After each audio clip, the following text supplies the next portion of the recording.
One of the major reasons for setting goals is for what they make of you in achieving them. My teacher advised me when I first got started at age 25, he said, Jim, why don't you set a goal to become a millionaire? He said, it's got a nice ring to it. You know, enough zeros to impress your accountant. And he said, I'm here to help you. You're only 25 years old. You've been to 1 year of college. You've got a beautiful family, every reason to do it. Why don't you set a goal to become a millionaire? And he said, here's why. And I thought, he doesn't need to teach me why. Wouldn't it be nice to have $1 million? He said, no, then you'll miss it. He said, here's why. For what it will make of you to achieve it. I'm telling you, that statement changed my life. Set the kind of goals that will make something of you to achieve it. He said, now, once you become a millionaire, what's important is not the money. I thought, that's kind of strange teaching. He said, honest, it isn't important. He said, you could just give the money away. Now, I did better than that. I lost it all. By the time I was 31, I was a millionaire. By the time I was 33, I was broke. But when I lost all my money, guess what? I found out Mr. Shope was right. What was valuable was not the money. What was valuable was what I became to earn the money. The skills I had, the knowledge I had about the marketplace, the values that I had going for me. They were more valuable than the money. And here's an important statement to remember. It's not what you get that makes you valuable. It's what you become. So part of the key here is to set the kind of goals that will make something of you. Don't set them too low so that you don't have to grow and you don't have to read and you don't have to try and you don't have to stretch. Don't set them too low. And then don't sell out. Don't go for something that's going to cost you your virtue or cost you your values or sell out your principles. There's a good middle road here to follow. Goals that will inspire, goals that will help you grow, change, develop, and become better than you are. Let's get kids involved in the least of disciplines. One more, and then one more, and then another one, and then another one, and then some more. And the first thing you know, you're starting to weave the tapestry of a disciplined life into which you can pour more wisdom and more attitude and more strong feeling, more faith and more courage. Now you've got something, a vessel in which to put it. And now the equities start to flow. And the early return, I'm telling you, if you'll start this process, the early return will have you so excited. You'll commit yourself to this strategy for the rest of your life. You'll never go back to the old ways. Join a new crowd. Join a new group. The disciplines to do it. Take action. I recommended the last time I was here, the little book, Richest Man in Babylon, and I said, I've lectured now to over 3 million people in the last 33 years, and I've recommended this little book to almost all of them, I think. Guess how many have actually gone and got this little book? Answer, very few. My best guess is 10%. Such an easy thing to do. In that last seminar, right, I suggested this little book, number one, is easy to find. Number two, it's easy to buy. The most you can pay for it, $6, $7, $8. You can borrow that from your kids. And number three, it's easy to read. It's in story form. That's why I use it for teenagers, teaching them how to be rich by 40, 35, if you're extra bright, much sooner, if you find a unique opportunity. But if it's easy to find and easy to buy, and if it's easy to read, why wouldn't everybody go get it? We don't know. What do you know? You don't know. I don't know. Nobody knows. Here's how profound it is. Some do and some don't. Now here's the numbers. About 10% do. 90% don't or won't. We don't know the mystery of that. And I'm telling you, 10 years from now, those numbers will still be the same. 10% will, 90% won't. The numbers don't change. Only the faces change. You're looking at one of the faces. I used to belong to the 90% who couldn't be bothered even if it was easy. Guess how many people have a library card? Wisdom of the world available. Transform your life in any value amount you want. By the way, how much is a library card in Texas? Free. Here's what free is. Easy. I mean, it can't be any easier than free. Somebody says, well, would you bring it by? Well, no, at least you got to go get it. No.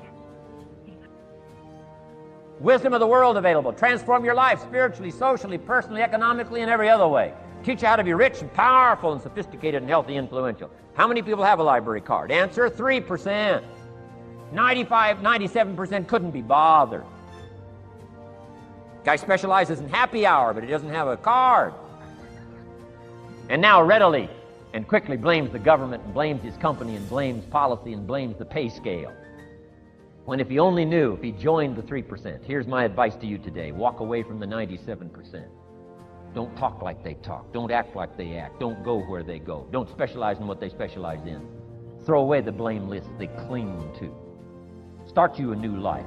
You say, well, is it as simple as getting a library card and join the 3%? And the answer is, of course. Of course. That's how easy this stuff is. This is so easy. It's so simple. It's not complex. You don't need a 2,000-year-old guru. You don't need multi-track affirmations. I'm telling you, don't. Affirmation without discipline is the beginning of delusion. Don't let somebody sweep you into some contrary way to nature itself says, unless you labor. The miracle of the seed and the soil and the seasons and God and all the other stuff that's available, sunshine and rain, that's not available to you by affirmation. It is only available to you by labor. So labor well. Learn well. Discipline yourself well.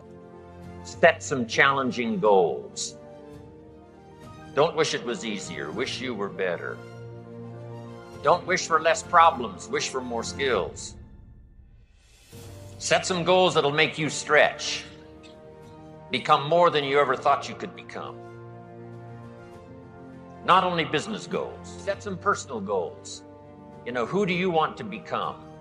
And set some goals for your family. They're depending on you to help set their goals. They can think of some things, but you've got to fill in all the rest about what's important for family, for future. So take on that responsibility of setting family goals, personal goals. If you're married, it's goals for your marriage. If it's friendship, it's goals for your friendship. Here's the deal. Reasons make the difference in how your life works out. When I first met my mentor, I'm 25 years old. He said, Mr. Rohn, I think you've got enough desire. I think you certainly have enough ambition. You're certainly willing enough. Probably what you need now is enough reasons to change your life. And if you have strong enough reasons, you'll get up a little earlier and stay up a little later. Listen a little more careful if you have enough reasons. So I'm asking you, while you're here, spend some time on that. And especially when you get home, find some time to get away. You and your husband, you and your wife, get away, set those goals, get together with the family, set some more goals, get together with your organization when you get back, set those goals. Human beings are the only life on earth that has this incredible capacity to change the course of your life. No other life form can do that. Human beings can alter the course of their life. Human beings can live one way for 5 years, tear up that script, live a totally different way the next life. The first 6 years of my economic life, I wound up broke. Second 6 years, I wound up rich. Someone says, how did you do that? Here's number one. I discovered I was not a goose. Someone says, don't you have to do the second 6 years like you did the first 6 years? And jot this down. No. No, you don't have to live the second 6 years like the first 6. You can use all the information and all the advice and repairing all of your mistakes and adopting a new and refined philosophy so that the next 6 years can be totally different than the last 6. No other life form can do this. But that's not true. Human beings can change location, go north, south, east, west, live here for a while, live somewhere else for a while. So that's a note to make. You can greatly alter the course of your life. Now here's the next note to make. 5 years from now, you will arrive. The question is where?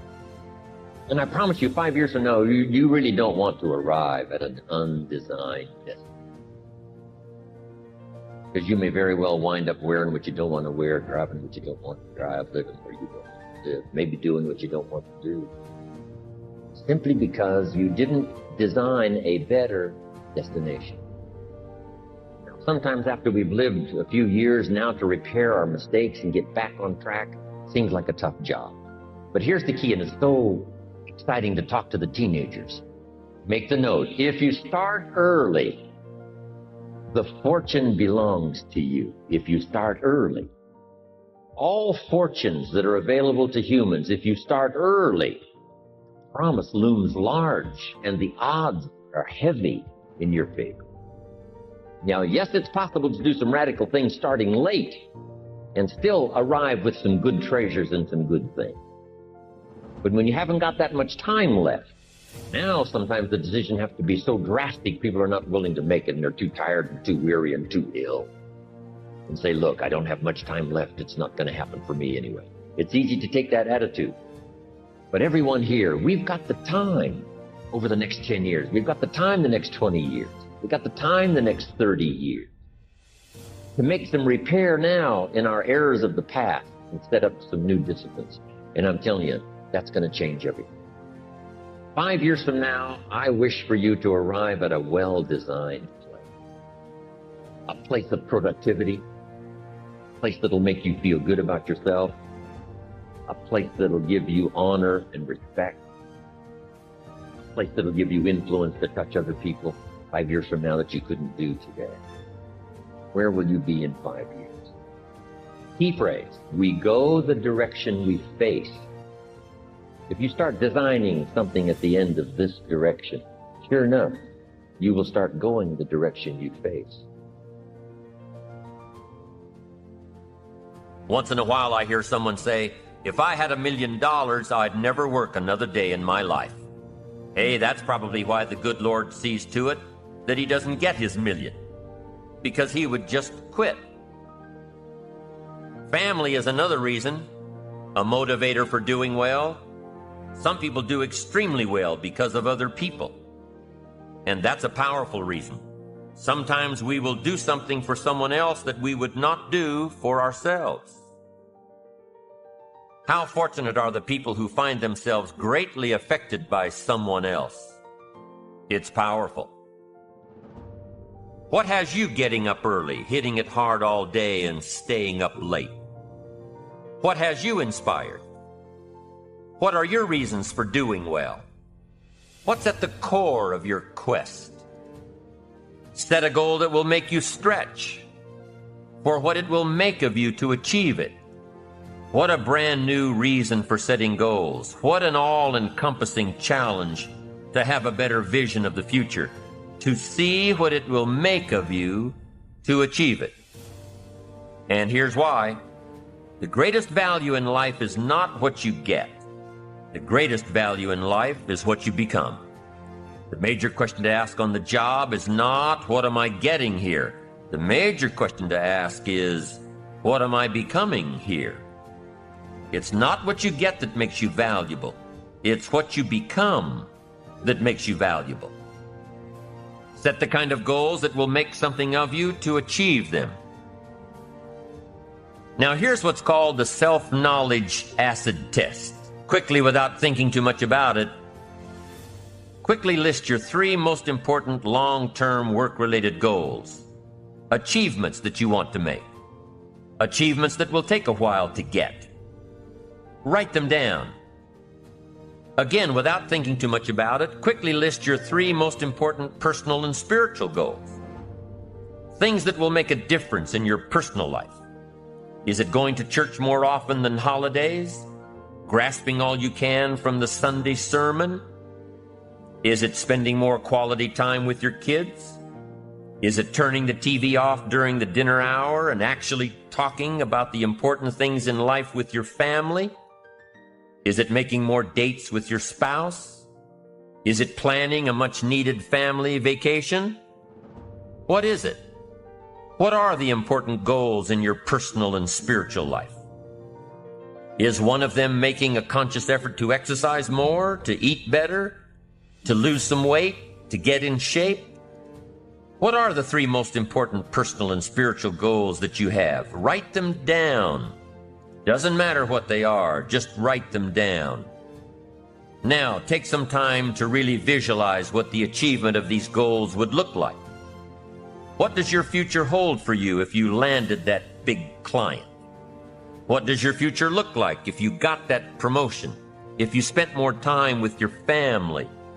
If you planned more outings with your spouse? What does your future look like? Really spend some time on this now. It's important stuff. What does it all look like? Ask yourself, is this really my goal? Is this truly what I want? Is it a positive goal? Is it important enough to me to become what it takes to reach this goal? Is it mine? Is it worth it? Redefine what actually is important to you. Redefine how hard you'll really work to get them. Now, there are two parts to this goal setting and redefining process. Number one, don't set your goals too low. An interesting thing that we teach in leadership: don't join an easy crowd. You won't grow. Go where the expectations are high. Go where the demands are high. Go where the pressure is on to perform, to grow, to change, to develop, to read, to study, to develop skills. Now here's the second part on setting goals. Number two is don't compromise. Don't sell out. There were some things I went for back in those early years that I paid too big a price for. If I'd known back then how much it was going to cost me, I never would have gone for them. But I didn't know. Don't sell out. Next phrase. Direction determines destination. Destination is not determined by hope. It's not determined by wish. Destination is determined by direction. You cannot change destination overnight, which means you can't arrive at a 5 years from now place tomorrow. But here's what you can change today, and overnight you can change direction. And it is so fascinating what a little small change of direction will do. A few decisions in discipline, a few decisions in learning, a few decisions in change of behavior, change of habit, a few decisions in setting goals that you've sort of let drift before. Like I did at age 25, didn't have a list. I immediately started to change that, and I immediately started to change my direction. And here's where I would have been in 5 or 6 years. Maybe okay. My kids probably wouldn't have been starving. And maybe, we got clothes to wear and a place to live. But the joy of productivity and the joy of becoming valuable to the marketplace and more valuable to my family and valuable to my friends in my inner circle, all of that probably would have escaped me if I would have kept going this way. This had to happen, and this had to happen, and this door had to close, and this door had to open. And all of those things, for me to be here, for you to be here, I just didn't drop out of the sky. And you arrived here from all kinds of directions. Here we are. And so we just say, wow, part of that's a mystery, and we let it be a mystery. We don't even try to figure it out. We just say, wow, it's incredible. But now that we're here, how could we collectively and individually affect each other's lives? It's by doing just what we've done: study, learn, teach, shake hands, trade stories, and do all this stuff, so that we can help other people as well as ourselves to make that small journey to a new direction. So jot that down. It's only a small journey to a new direction. Come on, you don't have to radically do something. You can gain momentum and make changes as you go. Just start. Here's what happens when you start a new direction. Self-esteem starts to accelerate. It doesn't take much for you to feel good about yourself. Just commit it to a new direction and you feel good. That's how easy it is to change your life. You don't need some dramatic vision. Just begin something. And maybe by health or by whatever other things we can think of to do, you just get back on a better track. Okay? It's a small journey. I met my teacher who helped turn my life around when I was 25. That's 6 years. At the end of the first 6 years of my economic life, I've got pennies in my pocket. I've got nothing in the bank. The creditors are calling saying, hey, you told us the check was in the mail.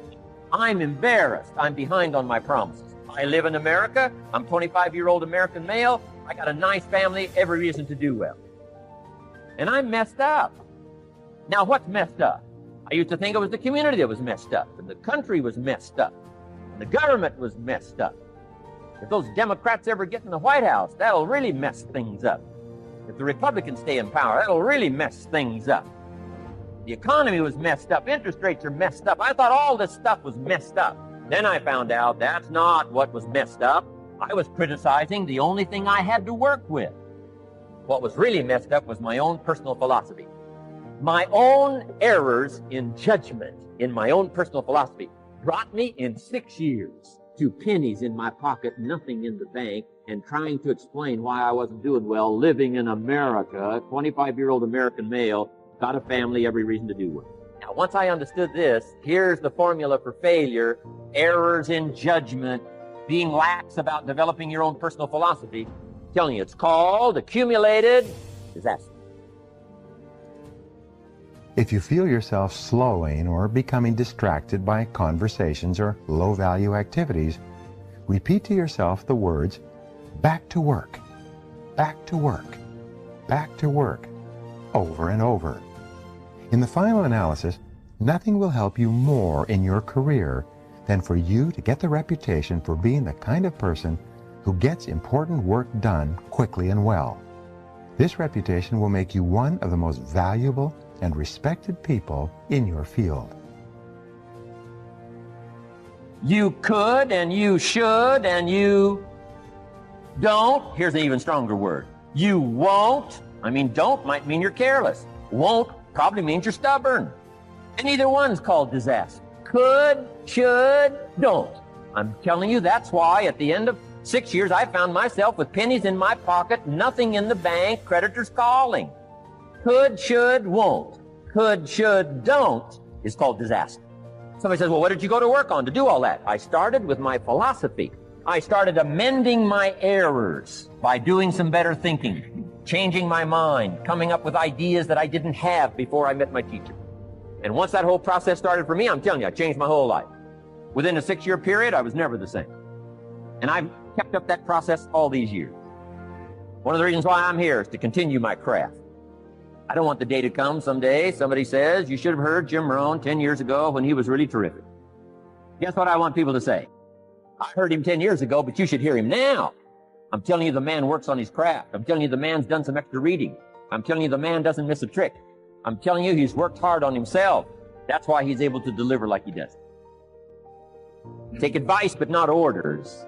Take information, but don't let somebody, order your life. Make sure what you do is the product of your own conclusion. Excellent note to make. Make sure what you do is the product of your own conclusion. Not to do what someone else says. Take what someone else says, process it, think about it, ponder it. If it makes you wonder, if it makes you think, then it's valuable.